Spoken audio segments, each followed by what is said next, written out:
মৌকম করতি বাচলম পঙ্গুম লঙ্ঘয়তে যৎকৃপা তোমার বন্ধু পরমানন্দ মাধব। পরম প্রেমময় শ্রী শ্রী ঠাকুরের রচিত করণে জগৎ জননী শ্রী বড়মার রচিত করণে পরম পূজ্যপাদ শ্রী শ্রী বড়দার রচিত করণে পরম পূজ্যপাদ আচার্যদেবের রচিত করণে আমার অসংখ্য ভক্তিপূর্ণ প্রণাম। উপস্থিত আজকের অনলাইন শিক্ষকের সম্পাদক মহোদয় এবং কর্মচারী কর্মবৃন্দ, দাদারা ও মায়েরা, প্রথমত আমার এই বয়সের কথা চিন্তা করে একটা ভজন মনে পড়ে গেল।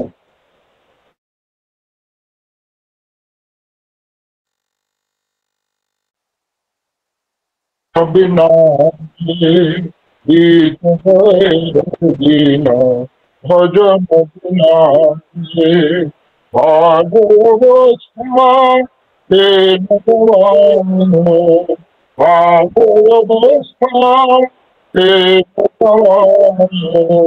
जब बन मान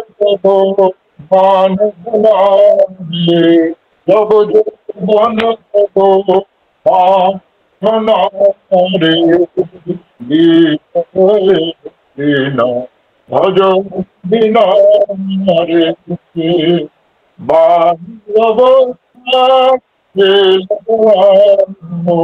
जब बन रे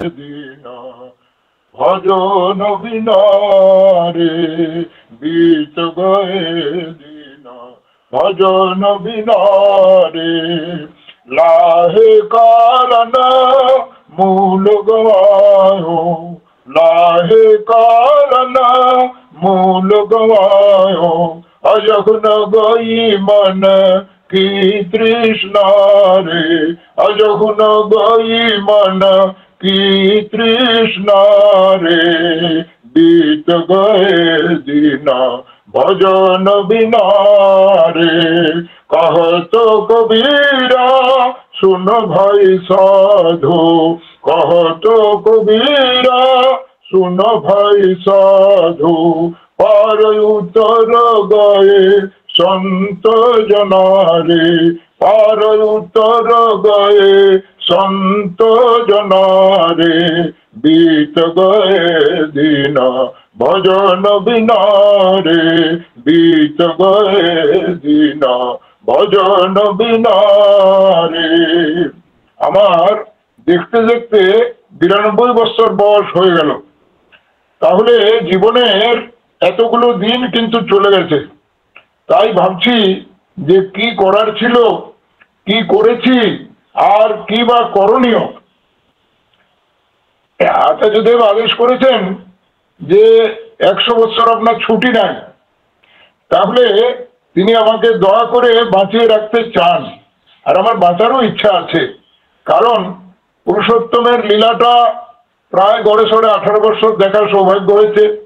শ্রী শ্রী বড়দার লীলা দেখেছি, পূজ্যপাদ আচার্যদেব শ্রী শ্রী দাদার লীলা দেখেছি, আবার আমাদের বর্তমান আচার্যদেব তার লীলা দেখছি, আবার পূজনীয় অবিন বাবুর লীলাও দেখছি। এই পঞ্চম পুরুষ দেখার সৌভাগ্য, এটা আমার একটা বিরাট পাওনা, তারই দয়া, পিতামাতার আশীর্বাদে।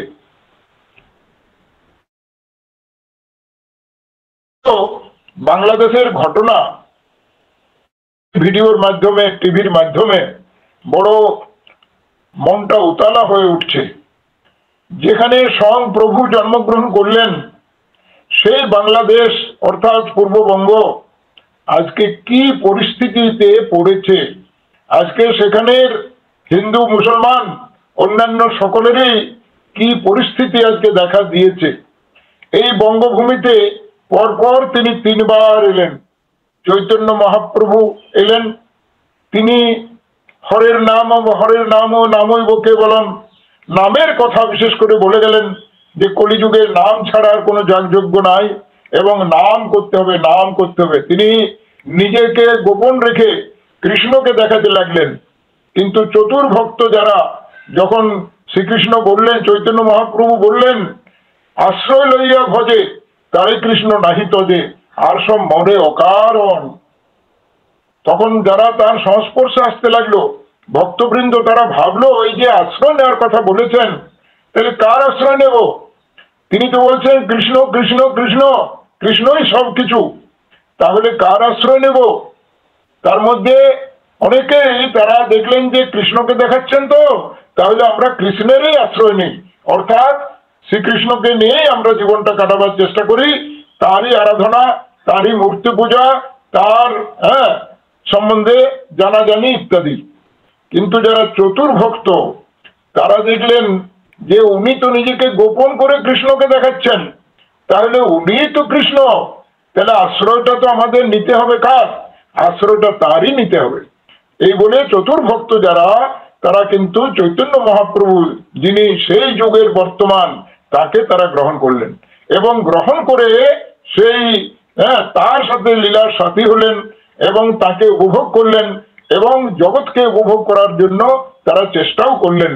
সেই নিত্যানন্দকেই তিনি বলেছিলেন, নিতাই আমার একটা আদেশ, যেখানে যাবে, যে অবস্থায় থাকবে, হাতে পায়ে ধরে মানুষকে এই নাম করাবে, নাম ছাড়া জীবের গতি নাই। চৈতন্য মহাপ্রভু তিনি তো এই নামের দিকটা বিশেষ করে তুলে ধরলেন, যে যে অবস্থায় আছো, খাও পিও মৌজ করো, কিন্তু নাম করো, নাম করো।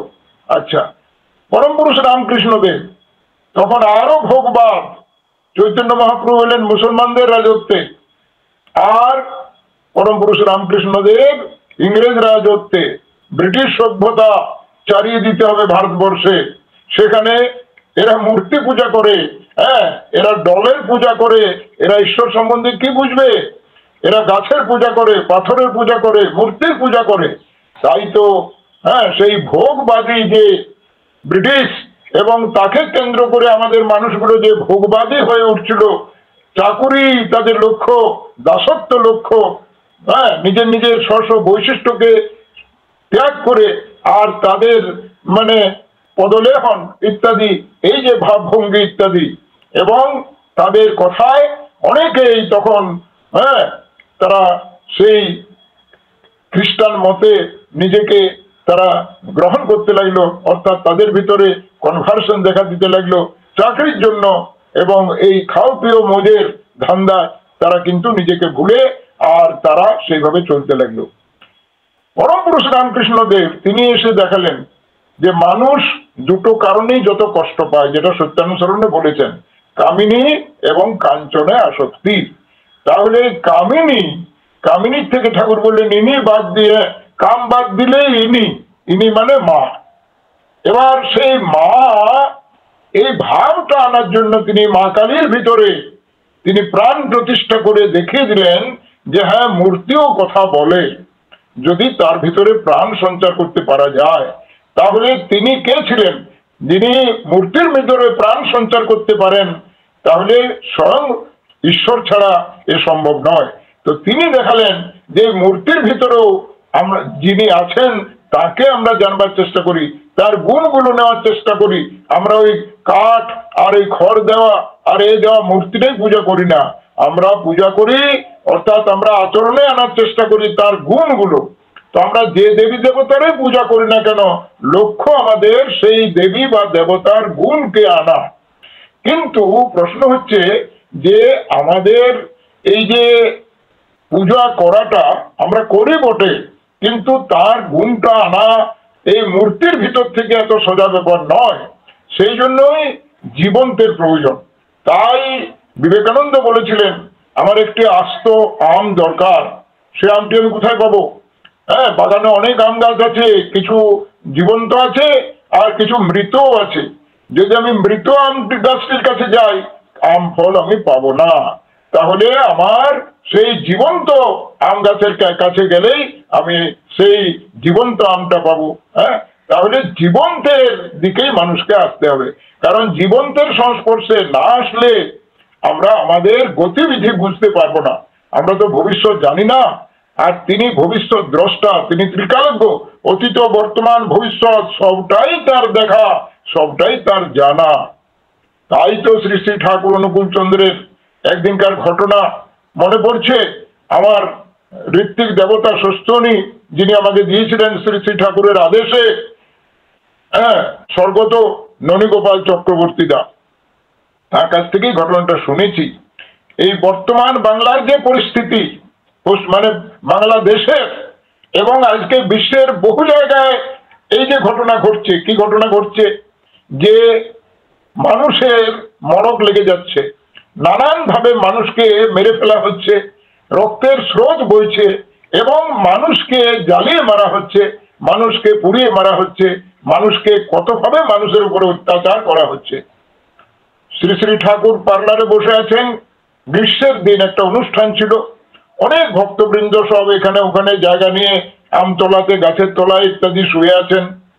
প্রতিদিন দয়াল ঠাকুর তিনি বিকেলের দিকে সূর্যাস্তের পূর্বেই তিনি একটি জায়গায় যান।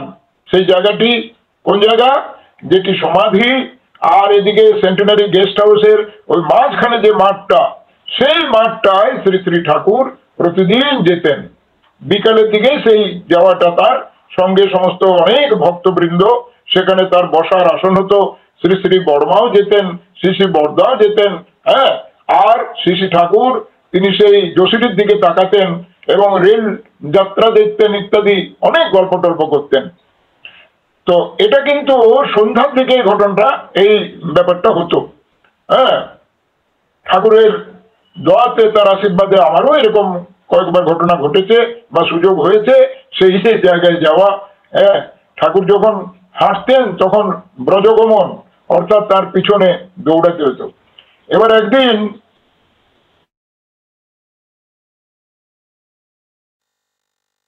শ্রী শ্রী 4:30টার সময় ননীদাকে বলছেন, ননী, তখন ননীদা তার প্রত্যক্ষ সেবা করেন, ননী চল ওইখানে, ওইখানে যাব। ননীদা বলছেন, আগে এখন তো প্রচন্ড গ্রীষ্ম আর এই সূর্যের তাপ, আপনি তো বিকেলের দিকে, সন্ধ্যার দিকে যান না, আমি এক্ষুনি যাব। বাস, ঠাকুর একবারে বিছানার থেকে তার ইয়ার থেকে উঠে পড়লেন। এবার ঠাকুর শুরু করে দিলেন যাত্রা।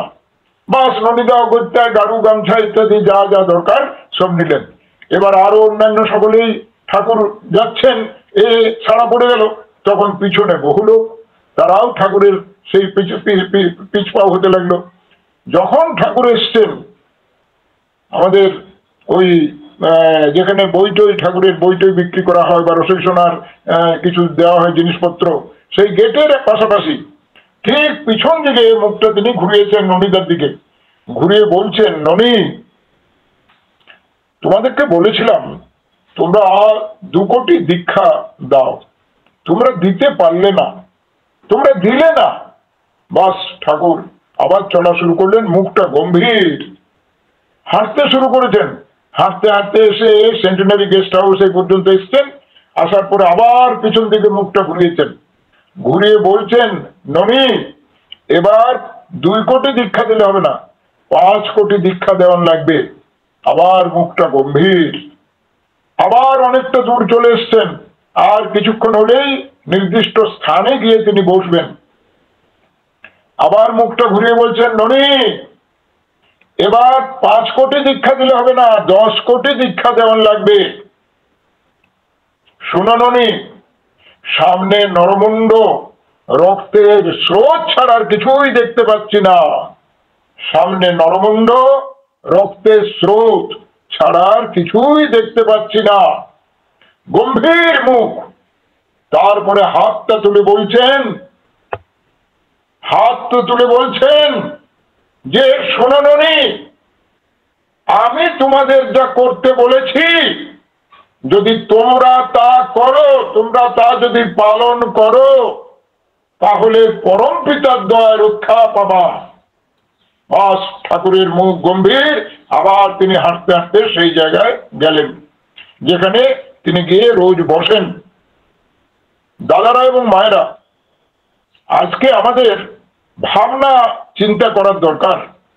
আজ যারা বাংলাদেশে রয়েছে সেখানে শুধু হিন্দুর কথাই বলবো না, মুসলমানকেও কচুকাটা করা হচ্ছে এবং কি করা হচ্ছে, বিভৎস সমস্ত ঘটনা যেগুলো আমরা চোখের সামনে দেখতে পাচ্ছি। এবং আজকে ত্রাহিমাম মধুসূদন যারা হিন্দু তাদের কম্পিটিশন, কোন মুহূর্তে আমার ঘর দখল হবে, কোন মুহূর্তে আমার আমাদের মায়েদের মেয়েদের ইজ্জত নষ্ট করা হবে, কখন আমার বাড়ির মেয়েটাকে টেনে নিয়ে চলে যাবে, কখন আমাকে ঘরে আগুন জ্বালিয়ে মেরে ফেলবে, তার কোনো ঠিক ঠিকানা নাই। সুতরাং হাহাকার হাহাকার। আমরা নাকে তেল দিয়ে ঘুমোচ্ছি, আমরা তো বেশ আছি, আমাদের এখানে তো সেরকম হয় নাই। দাদা এবং মায়েরা, আগুন যখন লাগে, বাতাস যদি তার অনুকূল হয়, সে আগুন যে কোন দিকে ছড়াবে তার কোনো ঠিক ঠিকানা আছে বলুন তো? তাহলে বাঁচবো কি করে, রক্ষা পাবো কি করে? তার তো আশ্রয় নিয়েছি, কিন্তু তিনি যা যা বলেছেন সেইগুলো কতখানি করছি, সেইগুলো এখনো করছি কি? অনলাইনে সৎসঙ্গ দীর্ঘদিন থেকে দাদারা মায়েরা শুনছেন, বলেন তো ঠাকুর বলেছেন সবার সেরা মহান ব্রত, সমস্ত আপদ বিপদ থেকে রক্ষা করতে পারে ষষ্ঠী ব্রত। দাদারা মায়েরা যারা শুনছেন, আমি আপনাদেরকে উপদেশ দিচ্ছি না, আমার 92 বছর বয়স এবং বলার অধিকার নেই, আমি বলছি এখনো ষষ্ঠী যারা নেননি, কেন নেননি? ঠাকুরকে বিশ্বাস করতে পারেননি।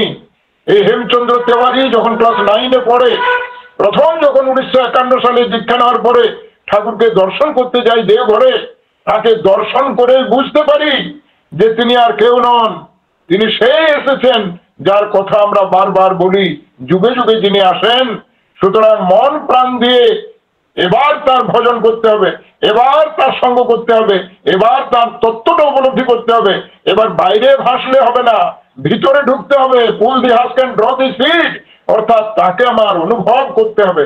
এই অনুভব করতে করতে গিয়েই এবং তাকে অনুসরণ করতে গিয়ে যে উপলব্ধি, সেই উপলব্ধির কথাগুলোই কিন্তু আমি বলি। কারণ আমরা উদাহরণের কথা বলি, অনেক ভক্তের কথা বলি। উদাহরণ আমরা হনুমানের দিই, উদাহরণ আমরা অর্জুনের দিই, উদাহরণ আমরা নিত্যানন্দ অদ্বৈতাচার্য, আমরা বহু ভক্তের উদাহরণ দিই। কেন দাদা মায়েরা? আমরা তো সেই ঠাকুরকে পেয়েছি, আমি কেন আমার জীবনটাকে একটা উদাহরণ করব না? আমি 1951 সালে প্রথম ঠাকুরকে দর্শন করেই এটা মাথায় নিলাম যে ঠাকুর একটা কথা বলেছেন, মাছ মাংস খাস নে আর পেঁয়াজ রসুন মাদক ছাড়, আমি সে বিধান উত্তেজিত অযথা হয় জড়িত। প্রথম প্রতিজ্ঞা করলাম ওখানে যে আমার দয়াল ঠাকুর মাছ মাংস খান না, তিনি না খাওয়ার কথা বলেছেন, তিনি আমার গুরু, তিনি আমার ভগবান, আমার মঙ্গলের জন্য এই কথাটা বলেছেন, জগতের মঙ্গলের জন্য বলেছেন। দাদারা মায়েরা, এখন ওই লালসা যাচ্ছে না? ষষ্ঠী নিয়েছেন? যদি ষষ্ঠী না নেন, এক্ষুনি নেন যদি বাঁচতে চান। আমরা ওই ধর্ম করার জন্য আর তীর্থ ভ্রমণের জন্য আর পুণ্য করার জন্য ঠাকুরকে ধরিনি, রক্ষার জন্য ধরেছি। বর্তমান মৃত্যু একবারে সামনে আমাদের, কখন কোন মুহূর্তে যে আমাকে মৃত্যু টেনে নিয়ে যাবে, কি বিভৎস ঘটনা চোখের সামনে দেখতে হবে।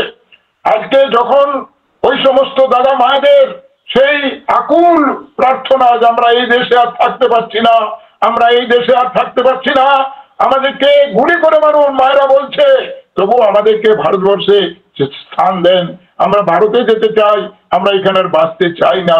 তো এইভাবে ওখানে যে কয়টা মানুষ আছে, আজ কোটি মানুষ হোক আর লক্ষ লক্ষ মানুষ হোক, প্রত্যেকের ত্রাহিমাম মধুসূদন। আমার দয়াল ঠাকুর কত চেষ্টা করেছিলেন মুসলমানকে ডেকে, হিন্দুকে ডেকে, সমস্ত মতের মানুষকে ডেকে, যে তোমরা নিজেদের জীবন সম্বন্ধে জানবার চেষ্টা করো, তোমরা রক্ষার উপায়টা করো, তোমরা মানুষ হবার চেষ্টা করো। কত দয়াল চেষ্টা করেছিলেন। আমি দেওঘরে দেখেছি দাদা, কি বলবো আপনাদের, আমি অক্ষম, আমি পাচ্ছি না। যা দেখেছি, যা শুনেছি, আমার জীবনেও আমি তা করতে পারলাম না। আমি কতটুকু তার কাজ করতে পেরেছি বা পাচ্ছি, আমি বহুদিন ঠাকুরকে কাঁদতে দেখেছি। আমি কেন, তখন সবাই দেখেছে, রোজ তিনি কাঁদছেন, কেমন কাঁদছেন?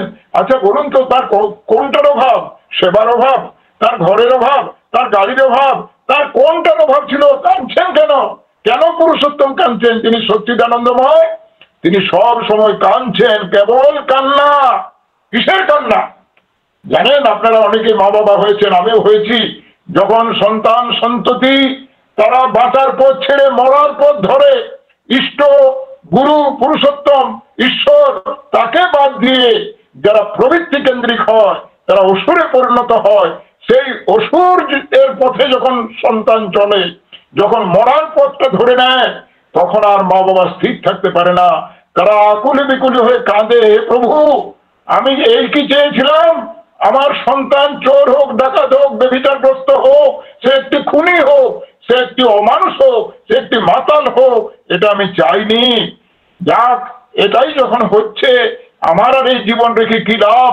সুতরাং আমার আর এই দুনিয়ায় থাকার আর কোনো আমার মানেই রাখে না। সন্তান যখন বিপথে চলে, তখন মা বাবা আকুলি বিকুলি কাঁদতে থাকে। আমার দয়াল ঠাকুর কেন কাঁদলেন? তার কারণ আমরা তার যে সন্তান, আমরা যে তার কথা শুনি নাই, আমরা যে তাকে মেনে চলার চেষ্টা করিনি, আজও করছি না। আমরা আজও সেই ভোগ বাদ নিয়ে আছি, তাকে পেয়েও সত্যিকারের পাইনি। বলেন তো দাদা, কতখানি আমরা তার হতে পেরেছি? কতখানি তিনি আমার হৃদয় মন্দিরে স্থান পেয়েছেন? কতখানি আমি চেষ্টিত আছি যে আমি নিত্যদিন অন্তত তার কথা মানুষকে বলি, নিত্যদিন অন্তত তিনি যে কোটি কোটি দীক্ষার কথা বলেছেন, এই মানুষকে আমি দীক্ষিত করার চেষ্টা করি। দাদা এবং মায়েরা, আমি আমার বাড়িতে দীক্ষা নিচ্ছি, আমার বউ হয়তো এখনো দীক্ষা নেয়নি, আমার ছেলে মেয়ে ঋত্বিক দেবতা এলেন বা কেউ যাজন করতে এলো, ও সব কথা এখন বলবেন না। ওর এখন পড়াশোনার সময়, ওর এখন ধর্মের সময় নয়। আর দীক্ষা এ কি আর এখন নয় ব্যাপার? দীক্ষা নিতে হবে ওই জীবনের শেষের দিকে, অর্থাৎ বুড়ো বয়সে। এই তো আমাদের আমাদের ছেলে মেয়েকে মানুষ করার ভাবনা। যাকে কেন্দ্র করলে মানুষ হবে। কেন ঠাকুর বলছেন যে জন্মার সাথে সাথে তাকে নাম শুনিয়ে দাও, তার জন্য ইষ্টবৃত্তি করো, বড় হলে তাকে ইষ্টবৃত্তি করাও, 12 বছর বয়সে তাকে দীক্ষা দাও, ছেলের দাও, মেয়ের দাও। মেয়ের বিয়ে হলে কি হবে? আগে মেয়েটা বাঁচুক, আগে মেয়েটা তার জীবনটাকে তৈরি করো, তারপরে তো বিয়ে। বিয়ে তো অনেক পরে। কেন আগে থেকে ভাববো যে ঠাকুরের দীক্ষা নিলে তার শ্বশুর বাড়িতে গিয়ে তার সমস্যার সৃষ্টি হবে? ঠাকুরের দয়াতে আমি হয়তো দীক্ষিত সন্তান পাবো, আমি হয়তো ভালো সন্তান পাবো। আমি কেন আগের থেকে এই ভাবনা চিন্তা আমি করবো? সুতরাং দাদারা এবং মায়েরা সচেতন হন, সচেতন হন। আজকে আচার্যদেব তিনি কেবল বলছেন যে ঠাকুর ছাড়া যেন আমাদের মাথায় কিছু না থাকে। আজকে অবিন বাবু একটি 25 বছরের যুবক, রাত দিন পরিশ্রম করে এই যে লাখো লাখো তিনি সমস্ত বার করেছেন। যারা এখন দীক্ষা নিয়ে ইষ্টভীতি করছে না, যারা ঠাকুরকে ভুলে গেছে, তাদেরকে রাস্তায় আনতে হবে। আবার নতুন করে দীক্ষার ঝড় বয়াতে হবে। আমাদের পূজ্যপাত দাদা তিনি দেহরক্ষা করার আগে বলে গেলেন 3.5 কোটি দীক্ষা আপনারা তাড়াতাড়ি করে ফেলেন। কেন বলে গেলেন? এই মানুষগুলোকে যদি বাঁচানো যায়, তাছাড়া দ্বিতীয় রক্ষার কোনো উপায় নাই। সুতরাং রাখে ঠাকুর মারেকে, ঠাকুরকে আমাদের রাখতে হবে, হৃদয় পটে রাখতে হবে। যজন যাজন ইষ্টভৃতি সুস্থনি সদাচার নিষ্ঠা সহকারে পালন করতে হবে।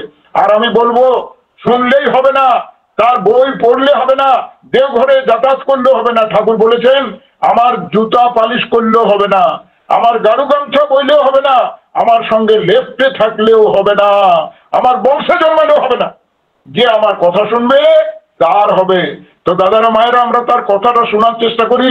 তিনি যা যা করতে বলেছেন সেইগুলো অন্তত করি। এই করাটাই কিন্তু আমার ভালোকে ডেকে আনবে। তাই তো তিনি বলেছেন চলা বলায় চলছো যেমন, ফলটি তুমি পাবেই তেমন। ভালো চলায় ভালোই আনে, মন্দ আনে কুচলন। আবার বলছেন যা খুশি তা করবে, তা কিন্তু চলবে না। ভালো ছাড়া মন্দ করলে পরিস্থিতি ছাড়বে না। দাদারা এবং মায়েরা, আর ঘুমিয়ে থাকবেন না। নামের আগুন জ্বেলে দেন, নামের আগুন জ্বেলে দেন। ধরে ধরে মানুষকে যাজন করুন। মায়েরা ঘর থেকে বেরোন, আশেপাশের মানুষের কাছে যান। তা নাহলে এই যে বাংলাদেশের পরিস্থিতি, কালকে আমার এখানে এই যে পরিস্থিতি হবে না কে বলেছে? আমি তো 1 ঘন্টা আগেও কি হবে তা জানি না।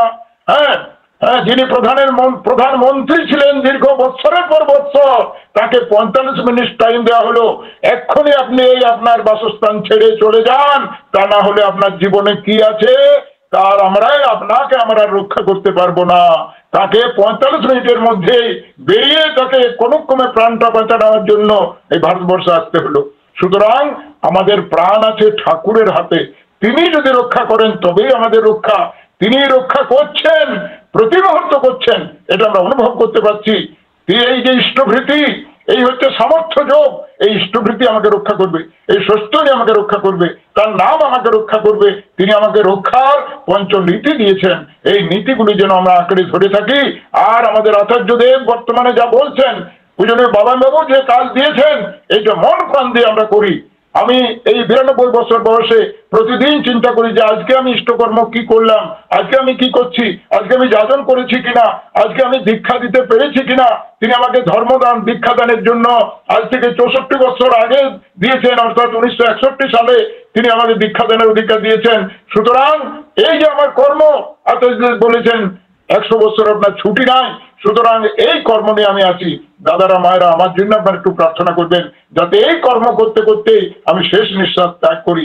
আমার জীবনে যা করার ছিল করতে পারিনি, দয়াল ঠাকুর প্রতিদিন তার কাছে ক্ষমা প্রার্থনা করি। যা যা তিনি বলেছেন সব তো করতে পারিনি, চেষ্টায় আছি, এখনো সেইভাবে সেই চেষ্টা নিয়ে চলছি।